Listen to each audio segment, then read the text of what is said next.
साथीहरू नमस्कार, तपाईहरूलाई स्वागत छ मेरो एसएनपी किड्स युट्युब च्यानलमा। आजको भिडियो एकदमै महत्त्वपूर्ण हुनेछ। हाम्रो नेपाल प्रहरी पदको तयारी गरिरहेको साथीभाइहरूका लागि आज म यस भिडियोमा विगत 10 वर्षदेखि लगातार सोधिएका प्रश्नहरू र आगामी दिनमा पनि सोध्न सक्ने प्रश्नहरू उत्तरसहित लिए उपस्थित भएको छु। सो भिडियो सुरु गर्नुभन्दा अगाडि च्यानललाई सब्स्क्राइब गरी भिडियोलाई लाइक गरी आफ्नो साथीभाइहरूसँग शेयर गर्न नभुल्नुहोला।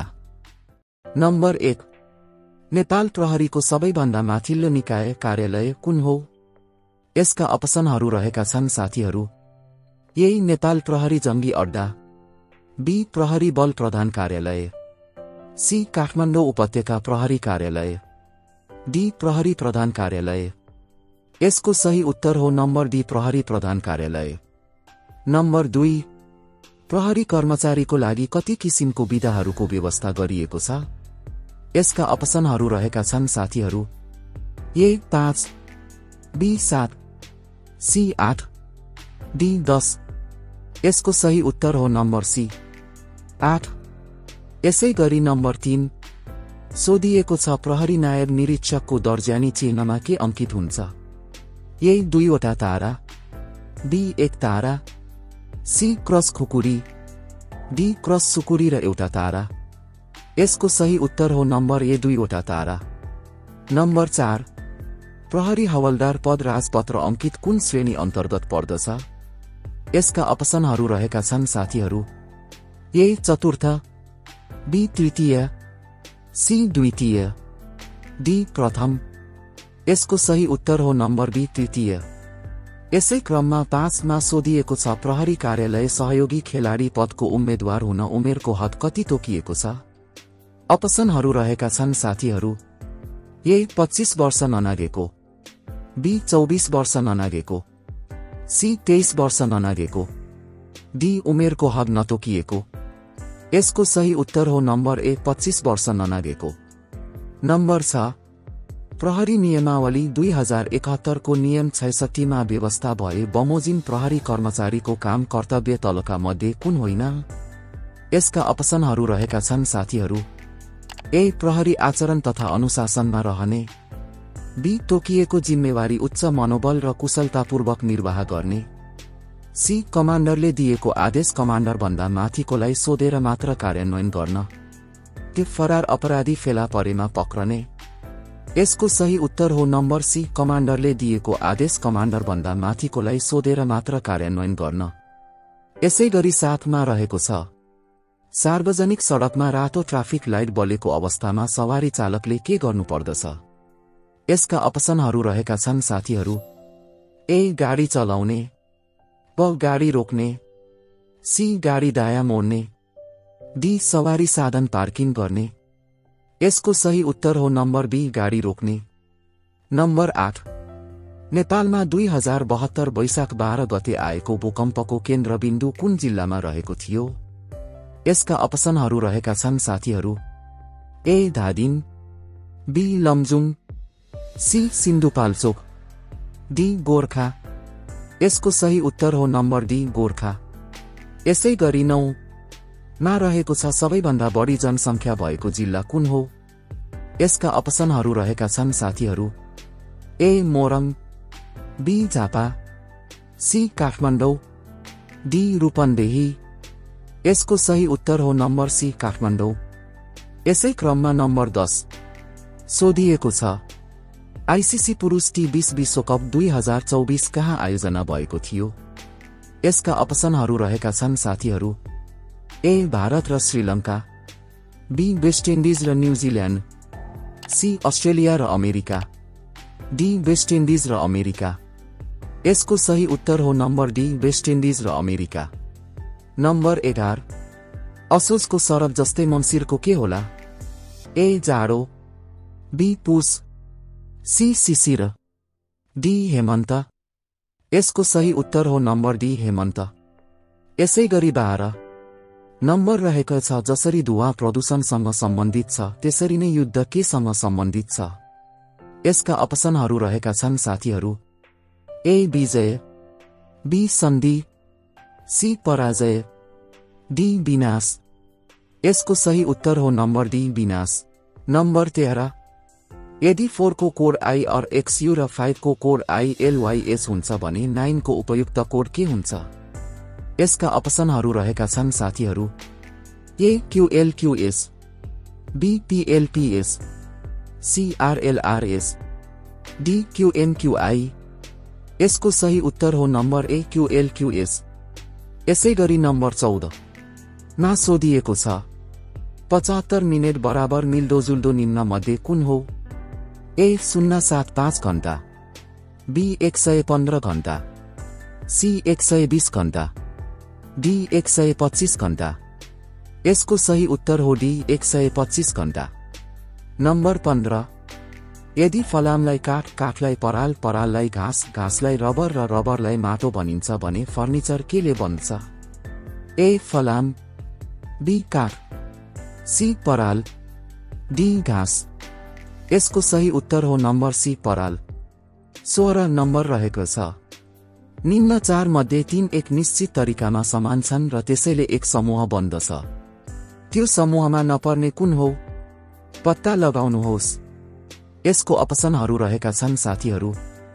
A व B यो, C 0, D ए। यसको सही उत्तर हो नम्बर A व। नम्बर 17 यदि केबललाई 8, 6, 7, 17, 10 को रूपमा कोड गरिएको छ भने ब्याक शब्दको लागि कोड के हुनुपर्छ? अप्सनहरू रहेका छन् साथीहरू। A 5, 4, 8, 14, B 6, 5, 7, 15, C 2, 1, 3, 11, D 7, 6, 8, 16। यसको सही उत्तर हो नम्बर D 7, 6, 8, 16। यसै क्रममा 18 सोधेको छ दिएको विकल्पहरू मध्येबाट खाली स्थानमा उपयुक्त विकल्प छनौट गर्नुहोस्। अप्सनहरू A 30, B 31, C 32, D 33। यसको सही उत्तर हो नम्बर D 33। नम्बर 19 कुनै व्यक्ति आफ्नो घरबाट दक्षिण दिशातर्फ हिँड्न सुरु गर्छ। केही पर पुगेपछि ऊ बायाँतर्फ मोडिएर केही दूरी पार गर्छ र पुनः बायाँ मोडिएर केही टाढा पुग्छ। त्यहीबाट ऊ दायाँतर्फ मोडिएर हिँड्न थाल्छ भने उक्त व्यक्ति कुन दिशातर्फ हिँडिरहेको हुनुपर्छ? अप्सनहरू रहेका छन् साथीहरू। A पूर्व, B पश्चिम, C उत्तर, D दक्षिण। यसको सही उत्तर हो नम्बर A पूर्व। यसै गरी नम्बर 20 मा सोधिएको छ एकजना मान्छे 1 किलोमिटर पूर्व दिशामा हिँड्छ, त्यसपछि दक्षिण दिशामा 5 किलोमिटर हिँड्छ। फेरि ऊ पूर्व दिशातिर फर्केर 2 किलोमिटर हिँड्छ, त्यसपछि ऊ फर्केर उत्तरतर्फ 9 किलोमिटर हिँड्छ भने ऊ पहिलेको बिन्दुबाट कति टाढा छ? अप्सनहरू A 3 kilometre, B 4 kilometre, C 5 kilometre, D 7 kilometre. यसको सही उत्तर हो नम्बर C 5 किलोमिटर। नम्बर 21 नेपालको एकीकरण गर्नुभन्दा अगाडि पृथ्वीनारायण शाह कुन राज्यका राजा थिए? A Lamjung, B Kaski, C Gorkha, D Nuwakot. यसको सही उत्तर हो number C Gorkha. Number 22 Suryabinayak मन्दिर कुन जिल्लामा पर्दछ? A Bhaktapur, B Kathmandu, C Lalitpur, D Jhapa. यसको सही उत्तर हो नम्बर A भक्तपुर। यसै गरी 23 मा सोधिएको छ नेपालको पर्यटकीय राजधानी तलका मध्ये कुन शहरलाई घोषणा गरिएको छ? अप्सनहरू रहेका छन् साथीहरू। A Kathmandu, B Bhaktapur, C Pokhara, D Bharatpur. यसको सही उत्तर हो number C Pokhara. Number 24 Vikram Samvat 2036 सालमा जनमत संग्रह घोषणा गर्दा नेपालको राजाको थिए? अप्सनहरू रहेका छन् साथीहरू। A Mahendra, B Birendra, C जानेन्द्र, D Tribhuvan. यसको सही उत्तर हो नम्बर B वीरेन्द्र। यसै गरी 25 मा रहेको छ मञ्जुश्रीले कुन स्थानलाई खड्गले काटी नागदहको पानी निकास गरेका थिए? अप्सनहरू रहेका छन् साथीहरू। A सुन्दरीजल, B साँगा, C बुढानीलकण्ठ, D चोभार। यसको सही उत्तर हो नम्बर D चोभार। नम्बर 26 चीन र भारत दुवै देशलाई छुने जिल्लाहरू कतिवटा छन्?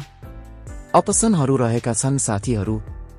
ए 2, बी 3, सी 4, डी 5। यसको सही उत्तर हो नम्बर ए 2। नम्बर 27। सबैभन्दा बढी जिल्ला रहेको प्रदेश कुन हो?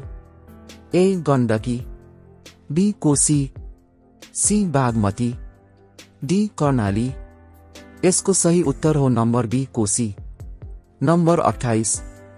नदीको बहाव क्षेत्रका आधारमा नेपाललाई कति क्षेत्रमा बाँडिएको छ?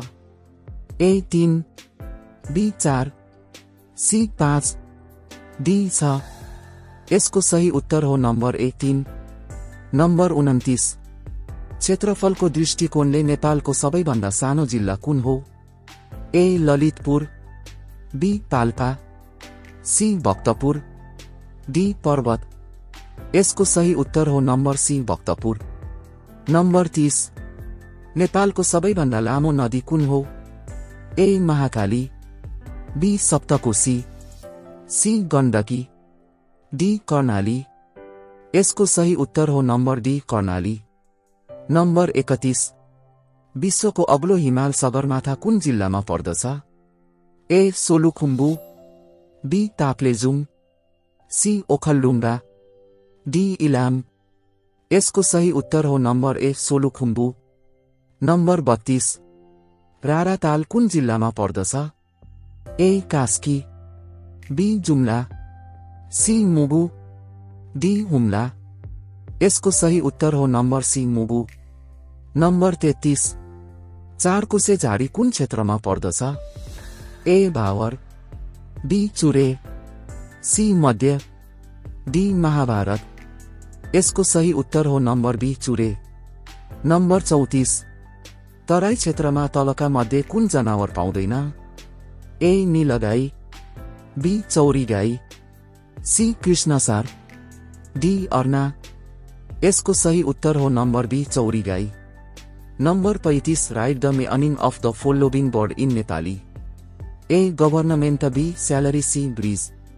साथीहरू यसको उत्तर तपाईहरूले कमेन्ट बक्समा कमेन्ट गर्नुहोला।